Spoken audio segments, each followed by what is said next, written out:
Inicia-se o ano de 2022, um ano repleto de esperanças, de realizações, e que Deus esteja à nossa frente durante todo esse ano, nos protegendo, nos amparando e nos guardando.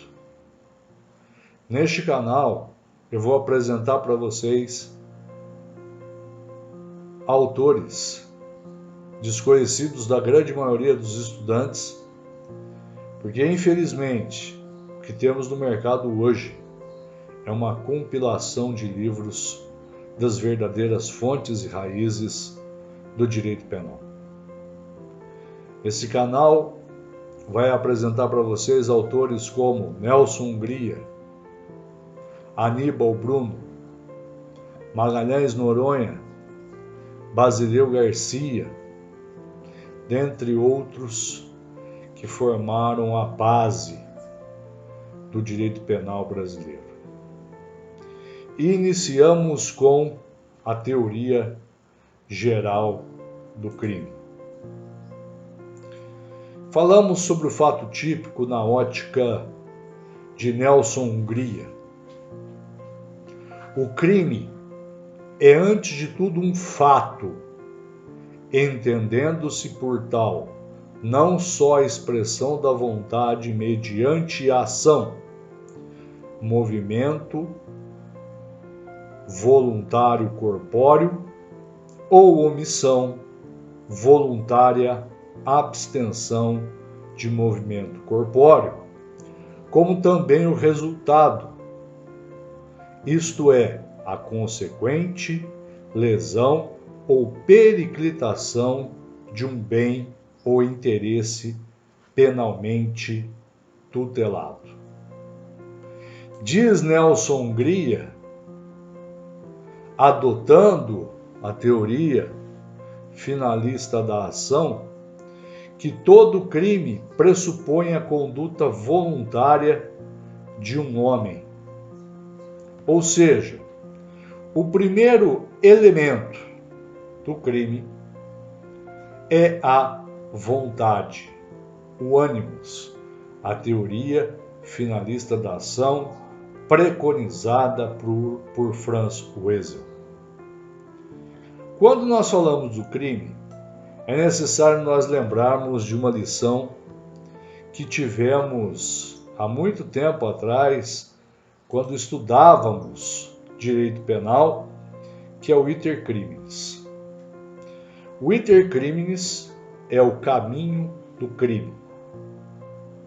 Ele passa por 3 fases. A primeira delas, a cogitação.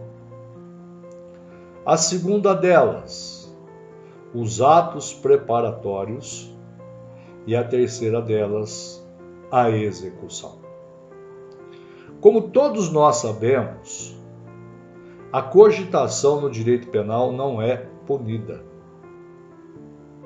Os atos preparatórios, ou seja, a segunda fase do iter criminis, a princípio não são punidos, mas serão punidos quando se constituírem em um fato típico devidamente previsto na lei.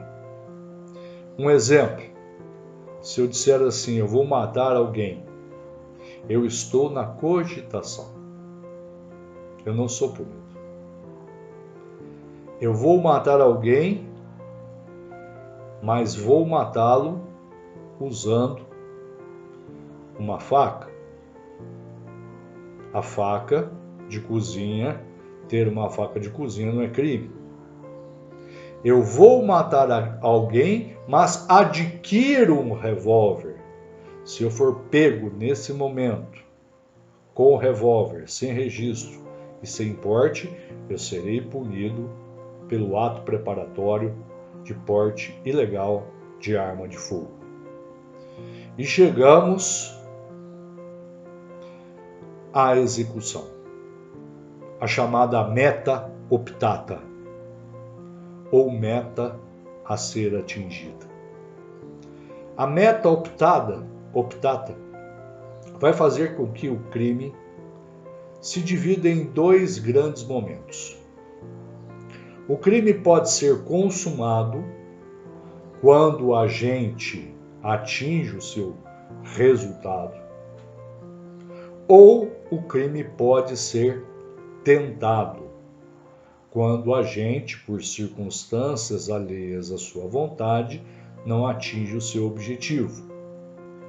O que eu estou falando está no artigo 14, segunda figura do Código Penal, e, consequentemente, para o crime tentado, existe uma redução de pena que varia de 1/3 a 2/3. Quanto mais eu me aproximo da consumação do crime, menor será a diminuição da minha pena. Quando falamos da conduta, Nelson Gria tem toda a razão, o crime é uma conduta humana. Ou seja, os animais não podem ser sujeitos ativos de crime. Agora, por exemplo, se eu tenho um cachorro bravio e atiço esse cachorro bravio em cima de uma pessoa e essa pessoa vem a se lesionar, o cachorro nada mais é do que o instrumento do crime. É o que nós chamamos mais à frente no concurso de autoria mediata, muitas vezes utilizando o agente de um sujeito inimputável. Esse agente inimputável pratica o crime e ele responderá por instigação, induzimento ou auxílio na forma de participação. Quando falamos do comportamento humano, existe a mola propulsora do direito penal na parte de teoria geral do crime, que é a vontade ou ânimos. Quando falamos do elemento vontade, nós temos o dolo, o agente quer, nós temos aqui o dolo direto, ou o agente assume o risco de produzir o resultado, o chamado dolo eventual. E nós temos o crime culposo, que é aquele crime praticado por imprudência, negligência ou imperícia. Nós vamos destinar uma aula única e exclusivamente para estudar essas três modalidades. Além disso, nós temos o crime pré-ter-doloso. O crime pré-ter-doloso é a junção do dolo e da culpa num só crime. O maior exemplo de crime pré-ter-doloso é a lesão corporal seguida de morte. E é muito simples nós compreendermos o que é um crime pré-ter-doloso. Dolo na conduta inicial e culpa no resultado. A lesão corporal seguida de morte é um dos maiores exemplos de crime pré-ter-doloso. Além disso, quando examinamos a conduta, essa conduta deve objetivar um resultado e esse resultado deve ser contrário à norma. Mas existe um liame, um fiozinho que liga a conduta ao resultado. Esse fiozinho, esse liame, chama-se nexo de causalidade. Também vamos dedicar, neste ano de 2022, uma aula específica sobre o nexo de causalidade, falando da causa superveniente absolutamente independente e da causa superveniente relativamente independente. E, por fim, nós temos a tipicidade. E a tipicidade, ela é a descrição correta do comportamento do agente à norma jurídica. É como se eu pegasse aqueles joguinhos Lego e fosse encaixando a peça redonda no buraquinho redondo, a peça quadrada no buraquinho quadrado e a peça triangular no buraquinho triangular. É a perfeita adequação da conduta à norma proibitiva da lei, como diz Aníbal Bruno. Quando falamos disso, se faltar um dos elementos, conduta, nexo causal, resultado ou tipicidade, o fato será considerado como sendo um fato atípico. Quando o fato é atípico e é instaurado um processo judicial contra o agente, ele pode se valer do habeas corpus, alegando que não há justa causa para o exercício da ação penal, uma vez que o fato é atípico. Uma vez preenchidos todos esses requisitos, nós passamos à análise do segundo requisito. E o segundo requisito é a culpabilidade. E a culpabilidade, ela se divide e ela é calcada no chamado critério biopsicológico. O agente somente será punido se ele tiver uma idade superior a 18 anos e ele tiver a plena capacidade de entender o caráter ilícito do fato ou de determinar-se de acordo com as suas circunstâncias. Quando falamos da culpabilidade, podemos dividir a culpabilidade, na primeira questão, que é a chamada capacidade, o potencial risco e a exigibilidade de conduta diversa. Potencial conhecimento da ilicitude. Veja, quando o agente é considerado incapaz, e aqui novamente eu friso, e baseado em Nelson Hungria e baseado em Franz Wessel, que o Brasil adota, teoria finalista da ação, em que a culpabilidade é pressuposto para a aplicação da pena, a culpabilidade vai transformar e se dividir em duas situações. A primeira é a de que o sujeito pode ser inimputável. Ele é isento de pena por desenvolvimento mental completo ou retardado. Pode ser semi-imputável quando ele tem reduzida a sua capacidade penal, e aí, evidentemente, nós temos uma redução de pena do artigo 26, parágrafo único, e nós temos o imputável.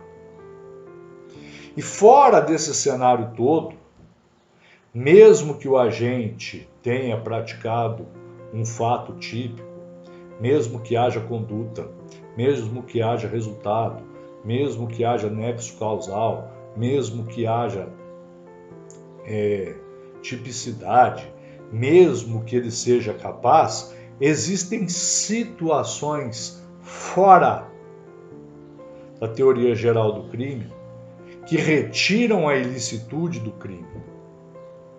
São as chamadas causas excludentes da ilicitude, que vamos também, neste ano, destinar uma aula para cada causa excludente da ilicitude. O estado de necessidade, a legítima defesa, o estrito cumprimento do dever legal e o exercício regular de um direito. Lembrando aos senhores que a emoção e a paixão não excluem a culpabilidade. E também não exclui a culpabilidade a embriaguez. A embriaguez, em breves linhas, somente excluirá a culpabilidade quando ela for fortuita, completa e proveniente de caso fortuito ou força maior. Quando eu excluo do tipo penal a culpabilidade, isso significa que eu excluo o dolo. E excluindo o dolo, o sujeito somente pode ser punido se houver previsão do tipo na sua figura culposa. E aqui, para quem vai prestar concurso, para quem é iniciante no direito penal, o crime culposo só existe se houver previsão legal a respeito. Um exemplo, homicídio culposo. Se o homicídio é culposo, quando, por exemplo, você pega calúnia, injúria, difamação, você não vê lá injúria culposa, você não vê dano culposo, você não vê calúnia culposa. Por quê? Porque esses crimes só existem, só sobrevivem se forem crimes dolosos. Uma vez retirada a culpabilidade ou dolo, subsiste a culpa. Porém, o sujeito só vai ser punido se houver previsão legal a respeito. Vamos supor que eu pratique um crime de homicídio. E vamos supor que a minha culpabilidade, eu atue amparado por uma causa excludente da culpabilidade. O que vai acontecer no caso do homicídio? O dolo desaparece. Eu deixo de responder por crime doloso. Vou no tipo penal do artigo 121, subsiste lá a figura do crime culposo. Então, a princípio, eu poderia ser enquadrado como praticante de homicídio culposo. Essa é uma teoria que muitos torcem o nariz, mas é a teoria mais adequada. Nós temos também figuras dentro da teoria geral do crime que falaremos de uma maneira bem breve nessa primeira aula. Desistência voluntária. O agente está no iter criminis. Ele pode continuar a praticar, mas não deseja. Ele está com a vítima à sua mercê, com a arma na sua mão, ele pode efetuar os disparos, mas não quer. O que acontece com ele? Ele responderá apenas e tão somente pelos atos anteriormente praticados. O arrependimento eficaz é quando nós chegamos no final do iter criminis, o agente se arrepende e impede que o resultado se produza. O exemplo clássico dos livros é o sujeito que ministra veneno à vítima, se arrepende e aplica o antídoto logo em seguida. E o arrependimento posterior é quando o agente pratica um crime contra o patrimônio, geralmente sem violência ou grave ameaça, ele restitui a coisa ou repara o dano antes do recebimento da denúncia. E nós temos também uma figura emblemática, e aqui eu lembro de um grande professor meu chamado Milton Duarte Segurado, o chamado crime impossível. No crime impossível, ele se torna impossível pela ineficácia do meio utilizado ou pela impropriedade do objeto. Dr. Milton citava, por exemplo, envenenar alguém com terra de cemitério, efetuar disparos em uma pessoa morta. O crime impossível surge grandes discussões a respeito. Na minha modesta opinião, é um caso muito latente na jurisprudência, O sujeito chega no supermercado, subtrai lá alguma coisa e ele é em todo o tempo monitorado por câmeras. A coisa não saiu da esfera da vigilância da vítima, porque ele está sendo vigiado. A hora que ele passa por outro caminho que não o caixa, ele é surpreendido pelos seguranças e é muitas vezes preso em flagrante por furto. Já tive a oportunidade de processos dessa situação onde eu aleguei o crime impossível, pela impropriedade do objeto e ineficácia do meio. E o tribunal entendeu, ou o juiz de primeira instância absolveu, porém o tribunal entendeu que nessa situação é uma situação de tentativa de furto e não de crime impossível. Nós teremos muitas coisas a falar durante esse ano de 2022. Falaremos das penas, que num breve resumo são as penas privativas de liberdade, restritivas de direito e as penas de multa. As penas privativas de liberdade se dividem em duas grandes vertentes, as penas de reclusão e de detenção, e em três regimes, o fechado, o semiaberto e o aberto. As penas restritivas de direito, que podem ser aplicados aos crimes culposos, qualquer que seja a pena, e nos crimes dolosos, quando a pena for até 4 anos, e as penas de multa, que hoje nós tivemos a alteração no pacote anticrimes, que são executadas hoje pelo juízo da vara das execuções criminais, que são fixadas em dias multa, que vão de 10 a 360 dias multa, e cada dia multa pode variar de 1 a 5 salários mínimos cada dia multa. Tá? Nós falaremos de tudo isso de forma bem mais resumida, ou melhor, de uma forma bem mais abrangente em cada aula que nós fizermos sobre a matéria. Depois nós falaremos sobre a aplicação da pena, sobre o livramento condicional, sobre o sursi, falaremos sobre as causas extintivas da punibilidade, sobre as chamadas